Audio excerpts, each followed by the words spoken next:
नमस्कार, मी प्रवीण बेलखेडे. तुम्ही आतापर्यंत असं ऐकलं आहे काय की 2 वर्षाच्या झाडावर 200 फळं आणि एका एकरात 680 झाडं आणि म्हणजेच झाडावर 20 किलो जरी फळं घेतले आपण तरी त्याचं उत्पन्न होते 13 ते 13.5 टन. म्हणून आपण हा नवीन प्रयोग इथे केलेला आहे आणि याचं डिस्टन्स ठेवलं आहे 4x14. या हिशोबानं जर आपण प्लॅन्टेशन केलं तर आपलं उत्पन्नात चांगली वाढ होऊ शकते. या हिशोबाने आपल्याला पुढचं प्लॅनिंग करायचं आहे. तर याच्यासाठी आपण काय केलं आहे का आतापर्यंत आपण जे ऐकत होतो का 20x20 16x16 असं न करता झाडाची संख्या आपण इथं एकदम भरपूर वाढवलेली आहे. 680 झाडं एका एकरात घेतो आहे.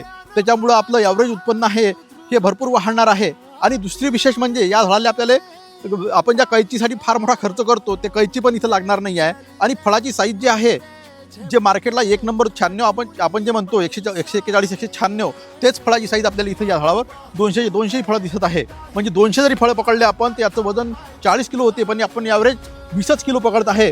हा प्रयोग करून पाहण्यासाठी आपल्याला काही हरकत नाही आहे. आणि आजच्या तारखेत हा प्रयोग आपल्या ऑलरेडी झाडावर फळं लागलेले आहे आणि कुणाला जर पाहत असेल तर आपल्याला इथे येऊन पाहता येईल. आणि कोणाला जर असा प्रयोग आपल्या शेतात करून लागत असेल तर त्यासाठी माझा नंबर आहे 94 275 224. प्रवीण बेलखेडे. मला कॉल करा, मी आपल्या इथे येऊन व्हिजिट करून आपला बाग डेव्हलप करून द्यायचं पण आम्ही प्रोग्राम आता चालू केलेला आहे.